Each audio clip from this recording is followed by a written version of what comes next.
Welcome to Let's Thrive Postpartum, where we tackle postpartum depression and anxiety head on, guiding you back to yourself. Join Kelly Siebold, founder of Thrive Postpartum, and Ashley Moore, a maternal mental health therapist.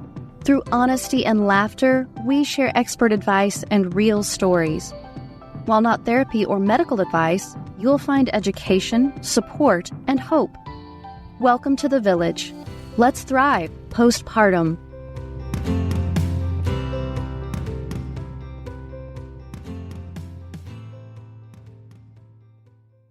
Hi, and welcome back to Let's Thrive Postpartum. I'm Kelly. And I'm Ashley. We have got a treat for you today. We are going to be joined by Amanda. She is the host of the podcast Fuck It Mothering and is just a delight to talk to. Today's going to be a good dose of humor. Amanda, as she describes herself, is an intentional single mom of 4 girls and a burnout and confidence coach for other moms. She teaches women how to liberate themselves off the back burner through her podcast, Fuck It Mothering, and through her coaching packages. She is going to give us so many good nuggets that, one, are good for people in general, but for moms, I mean, she understands, she's been there. She brings such a joy and laughter. I think you're just going to really love this, but she's about to dive into why you need values. What happens, that whole identity shift that I don't think we talk about enough or are warned about enough that happens with motherhood. Is time real? And what does that really mean for prioritizing yourself? And I think she might be the first person who's ever said stop multitasking in a way that really makes a lot of sense. I can't wait for you guys to meet Amanda. And I hope that you get some good nuggets from this, no matter what phase of mothering you are in, especially if you're struggling. All of these little things can help move the needle, really help work on your mental health, how you are feeling today. So just listen. I think you're going to really, really enjoy this. Welcome, Amanda. We are so excited to have you here today to talk with you. So glad you're here. I'm so excited to be here. Thank you so much for having me. So before we jump in, tell us briefly about your podcast, how it kind of came to be, because I want to wrap that into your mothering experience. Yes. So for those of you listening, my podcast is Fuck It Mothering. And that's actually the name of my business. Like, that is actually an LLC.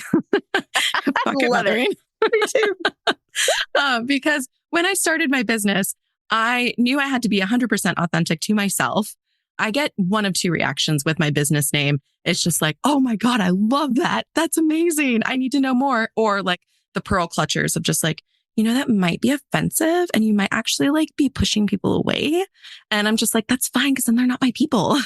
It was 2-part. Like, I knew I needed to be 100% myself. And also it really boils down to a lot of my philosophy with coaching, because moms, like we all try so hard. We're trying so hard to be who we think we should be. And it's all of this external messaging that we're getting from family members, from our spouses, mostly from society. There's so much like social conditioning that females just aren't aware of that's happening in their subconscious. And so a lot of my coaching like boils down to this philosophy of like, you need to say to all of that you can reconnect with yourself, that you can be the best version of yourself, which is exactly who your kid needs you to be. Because like for me, I don't believe that there's any like one right way to parent. I believe there's one wrong way to parent, which is like obvious abuse or neglect. Other than that, there's a million ways to get it right. And every mom is already in the position to be the perfect mom for her kid. She just needs to learn to stop outsourcing her authority and instead go in. But to do that, you have to say it. And you do. And I think you're so spot on by saying we see it everywhere. And it's in society. Ashley and I have talked a lot about social media and how this is something as parents we now have to live into that our parents didn't, and how it impacts how you feel about your motherhood. Are you matching outfits today? Are you meeting the Instagram, Pinterest, perfect world? Are you keeping up with all the theme days at school? No, me, I don't. I don't do that anymore. I'm the mom that forgets all the days of everything, and the teachers cut me slack, and I like give them a nice Christmas presents. I hate theme days. I know. I love the word authenticity. And I think that I don't know. People throw that word around a lot, but when you really think about it, I mean, as a mom, you're good at the things that you enjoy and you're good at the things that you know that you're listening to yourself and you're like, I like this. I don't like this. I like doing these things with my kids. This is the part that I enjoy. This is what I want to lean into.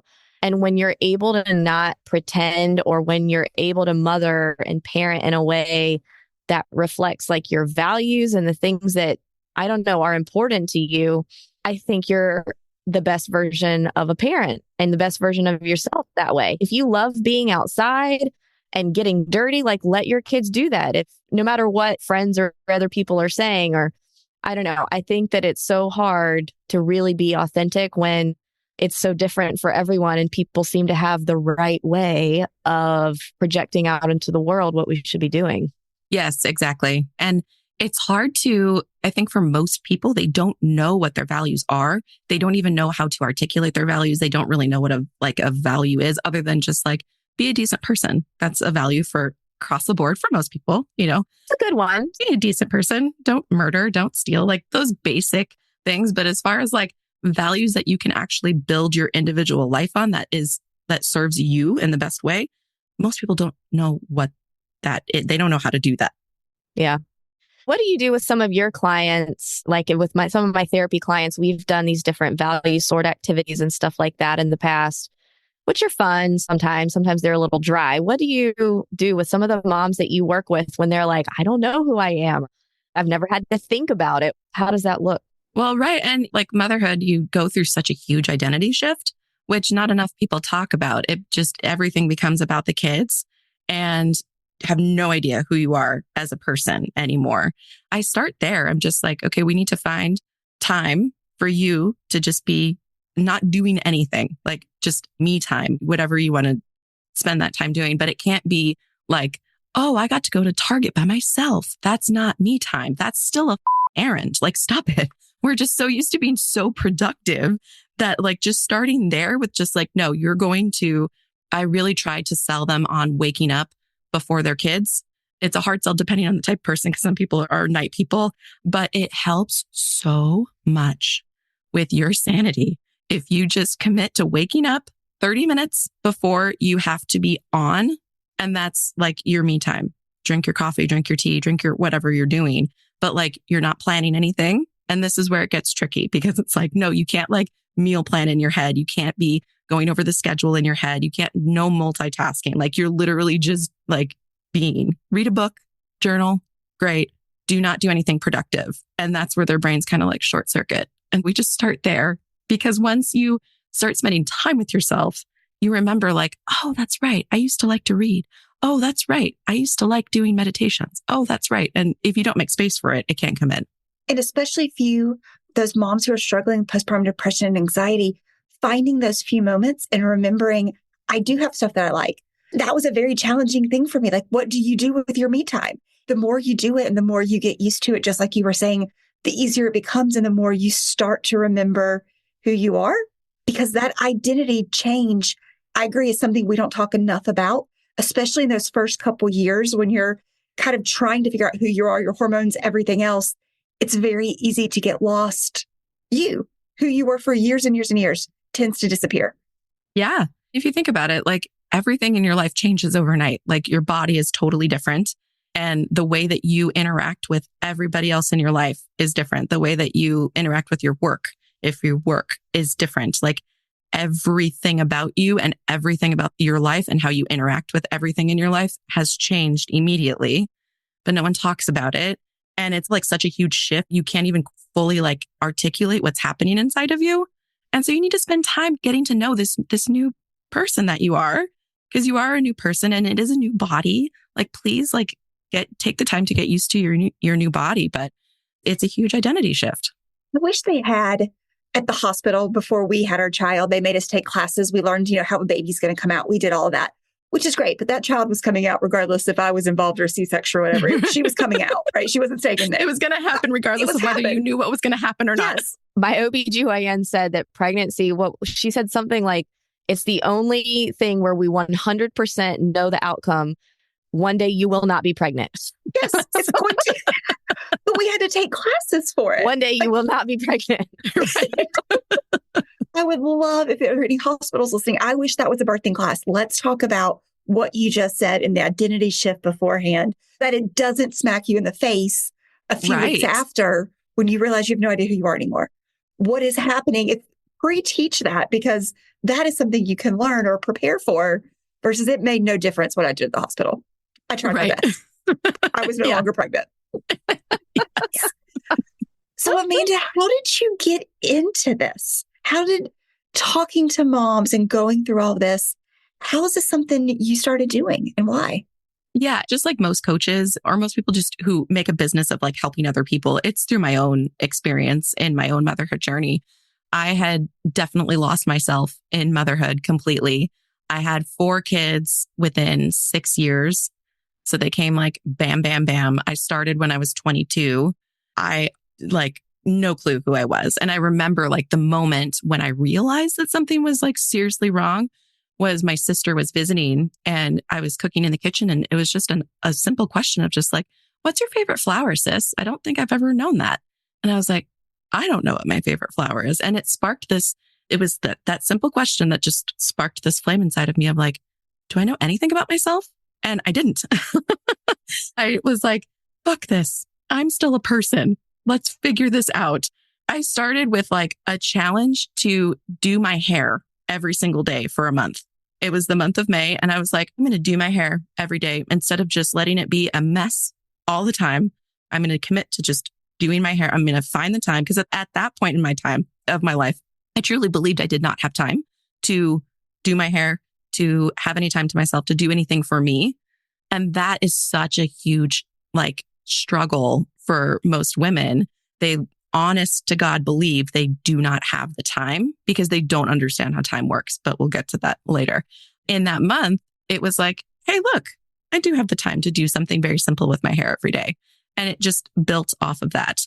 And ultimately, like once I learned how to do this for myself, like prioritize myself, I realized I felt a lot better. I felt so much like just better in my own body, in my own person. I wasn't as stressed anymore. It made me a better mom to put myself first instead of what I was doing before the social conditioning, which was like, your kids always have to come first. Otherwise, you're selfish.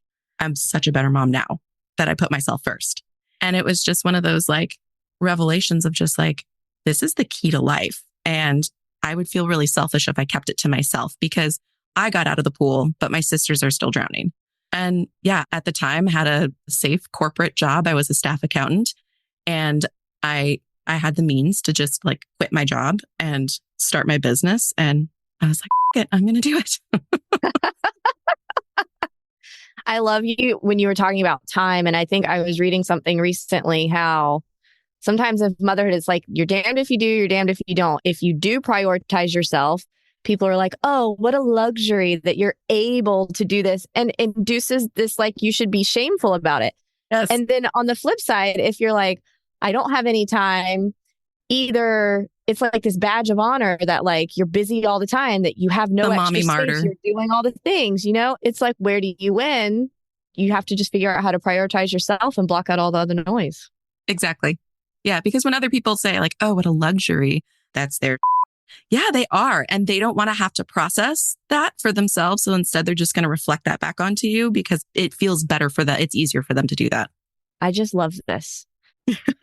And Kelly, you and I actually recently we were talking about self-care and how self-care is not selfish, like prioritizing yourself and making sure that you are feeling like fulfilled and restored and ready to take on the day. Like what better version of a mom could there be than one who is feeling ready, like feeling good and able to tackle all the hard stuff? Because like you never know what the next day is going to bring when it comes to kids.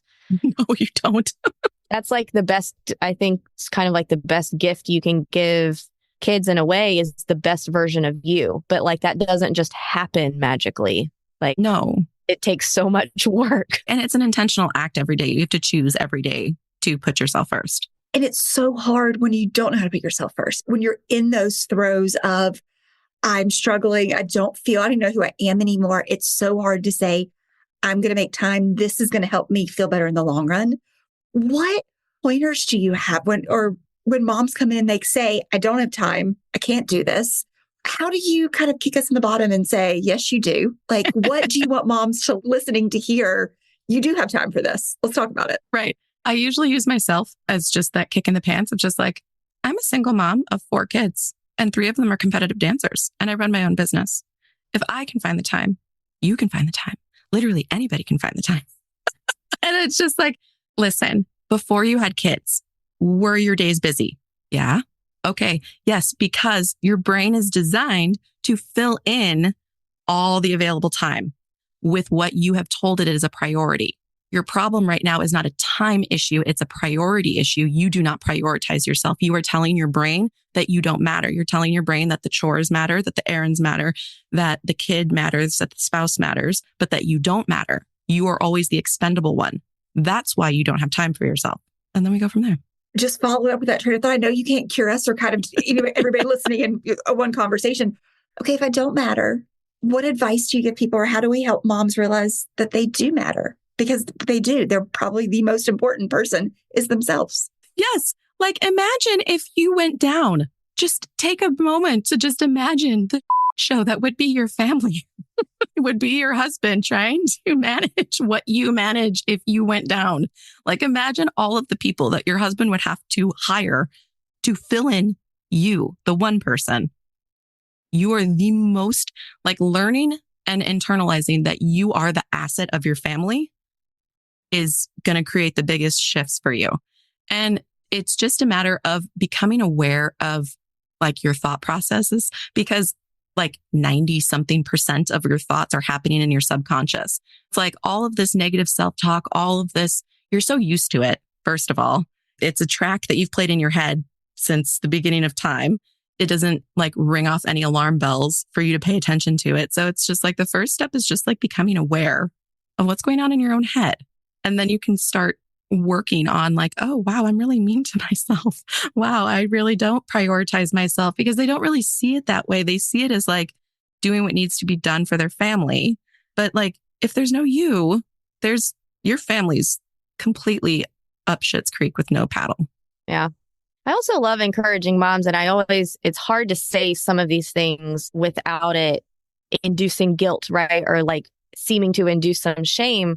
But your kids are a product of like the environment that they're in.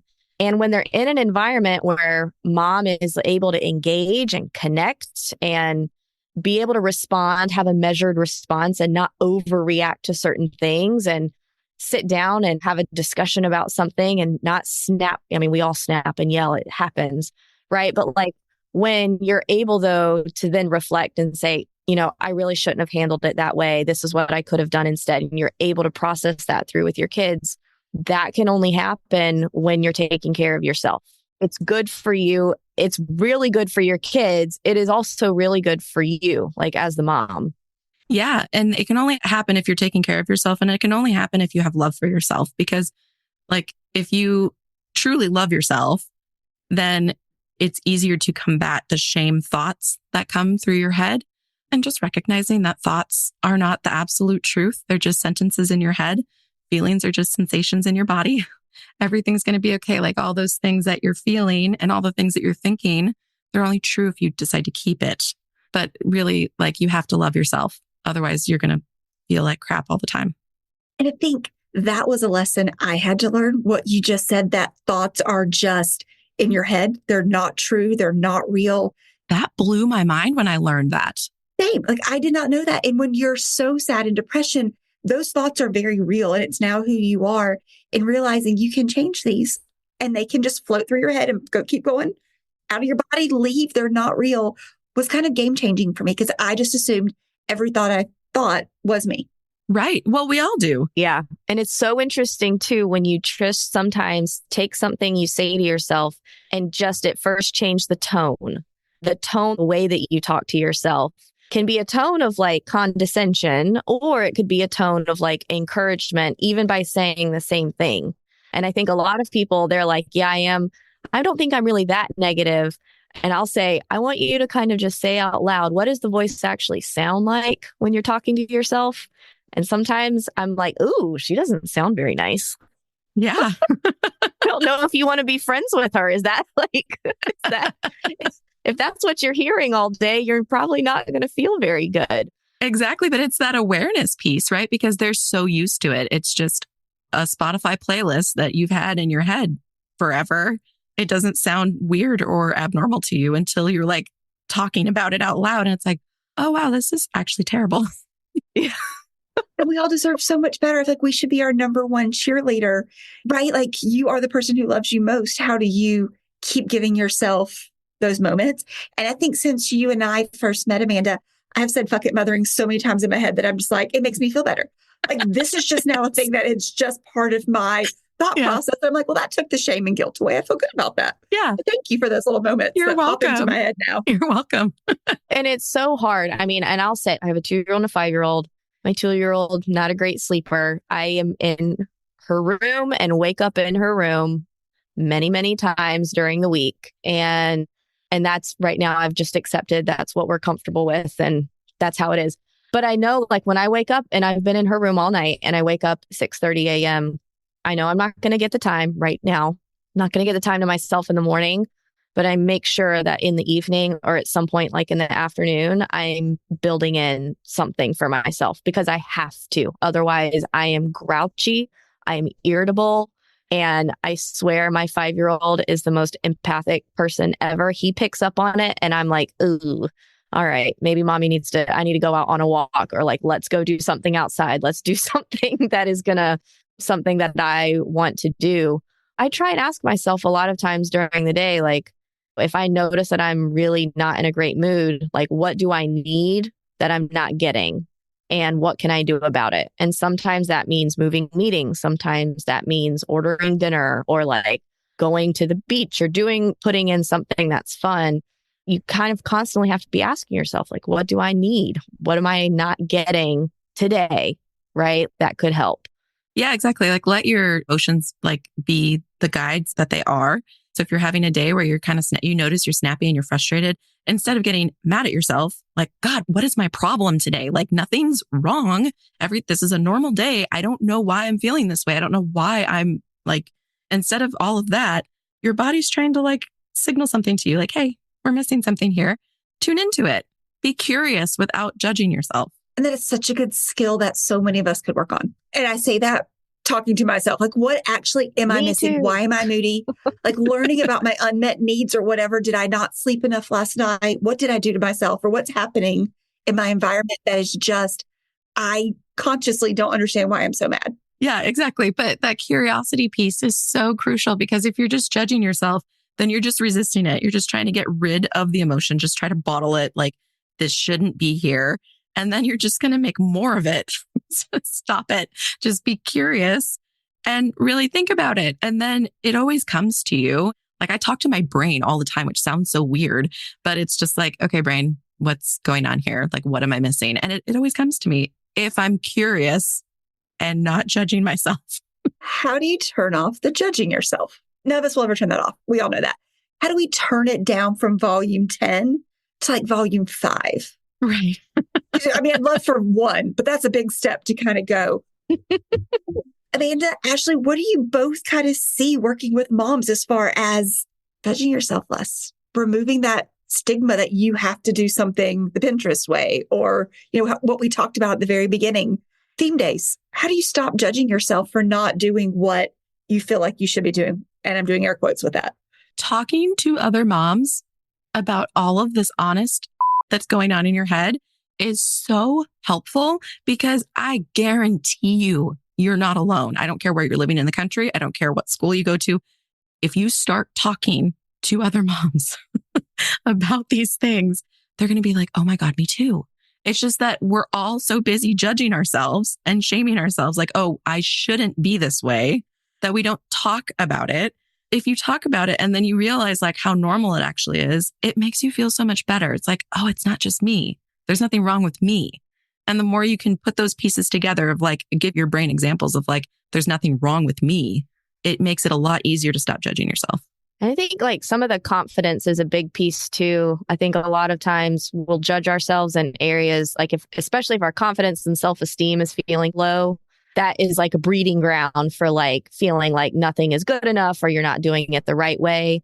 But I think that's where like the whole authenticity piece comes in. Like if you can dig around in there and figure out like what are some of these core things that are really important to you, whether it's values or just activities or things that you like. When you know those, like you know what you like and you know what you're good at. Everybody has a couple of things. I actually was just talking to a teenager about this the other day. Like there are certain things that you know about yourself that if somebody came up and was like, you don't like that, or that idea is like really dumb, you would be like, I don't care because I know that I love this and I'm good at this. So like, I really don't care what you think. If that could be more things like in your life, it would be really hard to let some of this outside stuff creep in because you're like, no, I know myself. And I don't care what somebody else says because I know that I like this. I know that this is important to me. I know that this is important to my family. So I just don't care that you do it differently. That's great for you. Not going to bother me. Right. But it's hard to be there. Like it's hard to get to that. I don't think anybody's there all the time. Like, to put that spin on mothering. Like if you said, I love mothering, I'm good at it. Here's what like, if you knew like, this is the authentic way I do it. Yeah. Would be so nice versus everybody else telling you should be doing this way and talking this way. And if you're like, this is my way, this is how I do it, would kind of really be very empowering to take that shame away. Yeah, exactly. And I think it boils down to going back to recognizing that thoughts are optional sentences in your head, which means that the words that someone else is saying to you are their optional thoughts. They're optional. They are not absolute truth, which means if it resonates, great, take it. If it doesn't, then off you. Like, that's it. Love that. Again, voices that are now going to be in my head, like there's going to be that one. And go. I like to say that to my kids sometimes when they're just like bugging me. And I'm like, I already answered their question like a million times. I'm like, oh, no. You got an answer. You asked a question. You got an answer. Off you go away. Again, such a healthy, authentic way of mothering. Like, this is me. This is the way it works. This is how I do it. It's great. Like to be able to say, this is how I do it. Yeah. And I recognize that I am not for everybody. That's okay.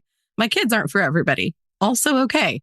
I had a business mastermind meeting with this person that I meet with like a couple times a month. And my kids like fought and were screaming. And I was like, I'm so sorry. I have to actually go deal with this because she's not stopped. The screaming is not stopping.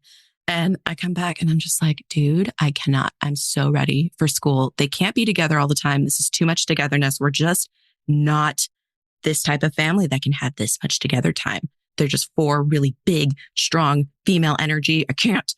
And she homeschools her kids. And I just can't compute that in my head because of my experience with my kids. And I was like, do your kids just not fight? Like, what is it? She's like, honestly, they don't really fight very much. And I was like, what the?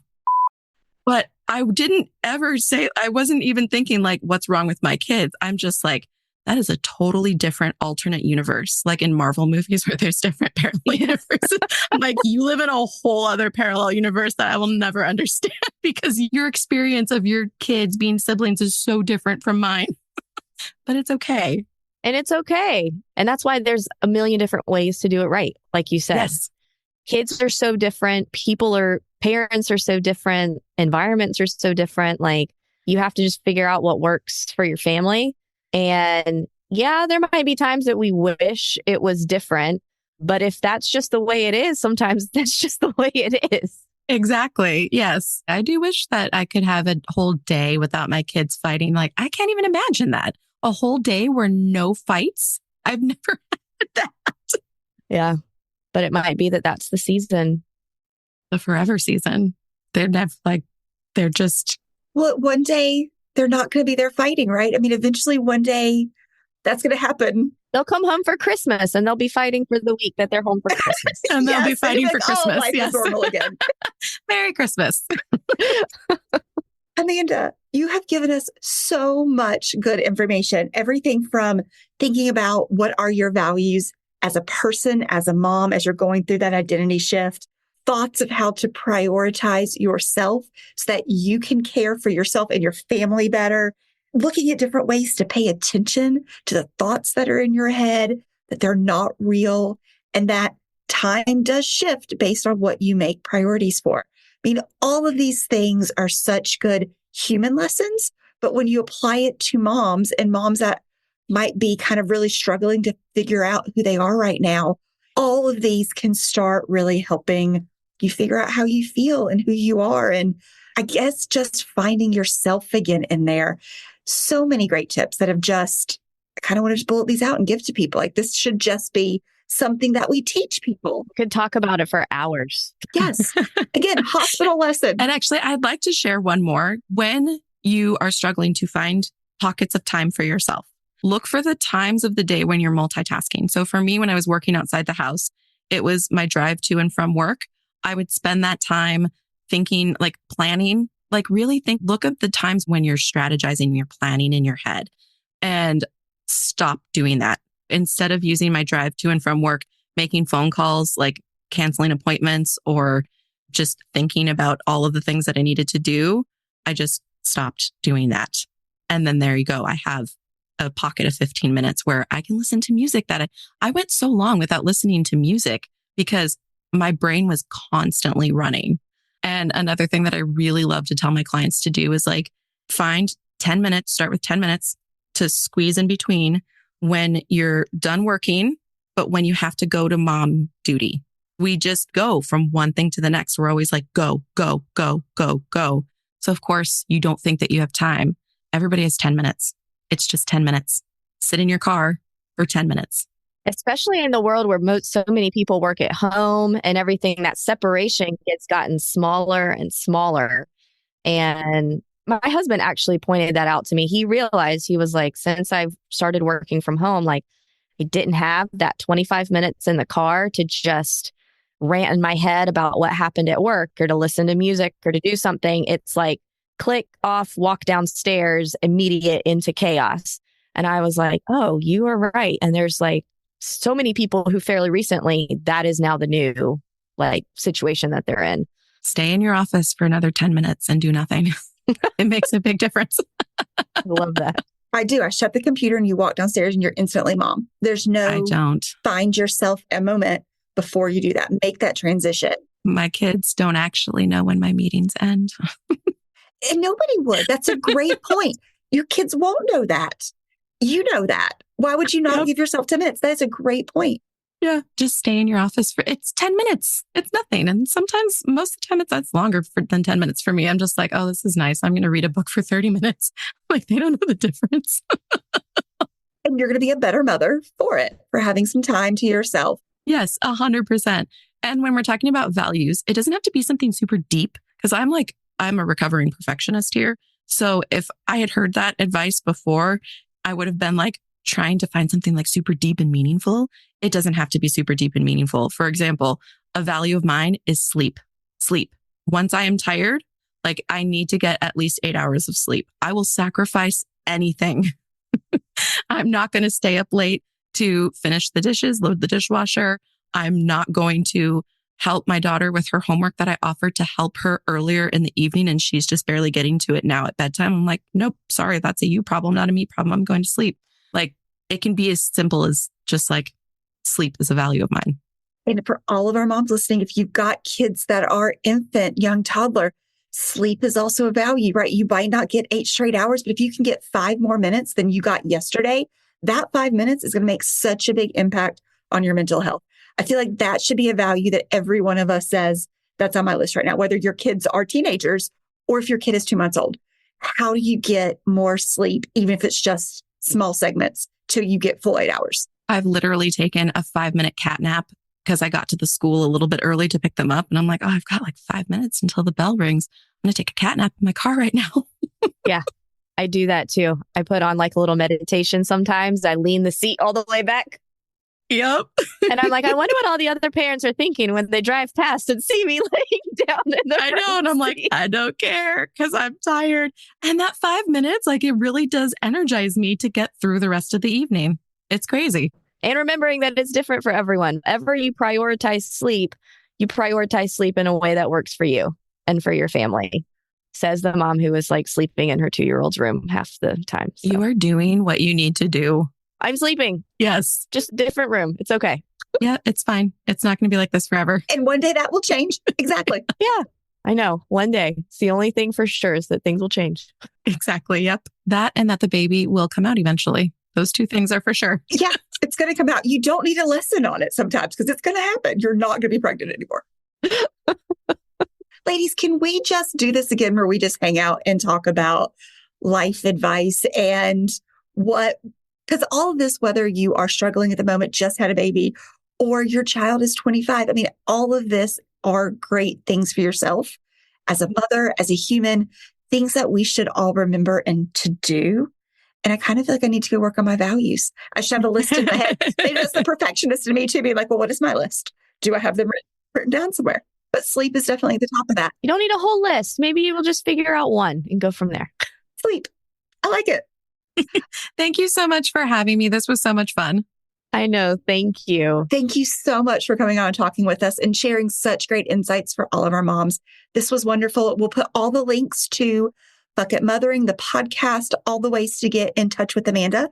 They are going to be in the show notes. Check those out. And if you want more, just listen to her podcast and check out Fuck It Mothering.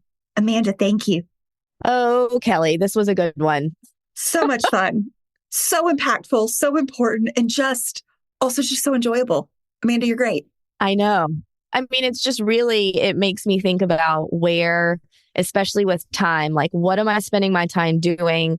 What are the things where I'm like, do I actually have to do this right now? Could I just do this tomorrow and get another 15 minutes, like get in bed 15 minutes early, or like listen to a podcast or something else that I want to do instead of unloading the dishwasher or doing these things that like we keep saying we have to do.